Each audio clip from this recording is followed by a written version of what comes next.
Reports about the impending demise of Christianity are hugely exaggerated. The opposite is true. Christianity is the largest religious movement on the planet. It grows exponentially and no end is in sight. However, its focus shifts rapidly from Western countries to the global South. And by the midst of the century, the typical Christian will be a woman living in a Nigerian village or in a Brazilian shantytown. And communist China is well on its way to becoming the biggest Christian country on earth.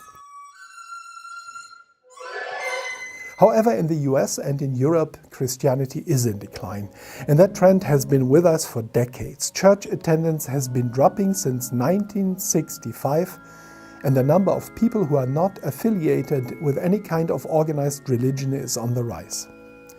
The decline in church attendance and religious affiliation fits nicely into a general trend that shapes the reality of our society.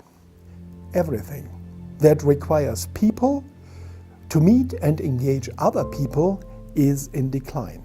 Volunteer rates have been dropping in the last 50 years. People are volunteering less and less of their time. And it doesn't matter where and what for. Less and less people join Freemasons, Rotary Club, Lions Club, Kiwanis, or any other fraternal organization. People also give less and less of their money to charitable causes. Divorce rates are the highest they have ever been. Families don't eat together, don't talk to each other, they don't even watch TV together.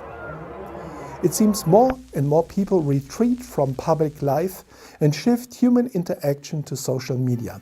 And there we segregate into little bubbles where people are never confronted with anyone who is in some sort, shape or form different from them.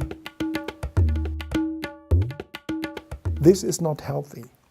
The use of painkillers is now more widespread than the use of tobacco. Alcoholism, substance abuse and eating disorders are on the rise. People seem to self-medicate to deal with the effects of isolation, loneliness and despair.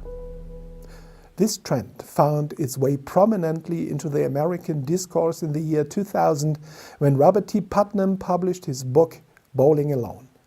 On the cover we read, "Once we bowled in leagues, usually after work, but no longer." This seemingly small phenomenon symbolizes a significant social change. And that book came out almost 20 years ago, and the trend has accelerated since then. If the church wants to be a relevant force in a suffering and lonesome society, it has to shift its focus away from being the travel agent into the afterlife and provide what people here and now need most: community, belonging, and radical acceptance of whoever they are. Jesus' radical love for humanity needs to have tangible consequences. The church should be a community that equips the faithful with emotional resilience so that they can deal with the idiosyncrasies of human nature, the unpredictability of life and the pain of disappointment, failure and suffering. The church is called to be a place where human dignity has more value than all matters of theology, doctrine and practice. And that means the church needs to change. It means that the Reformation is ongoing. Or God finds someone else to do God's work.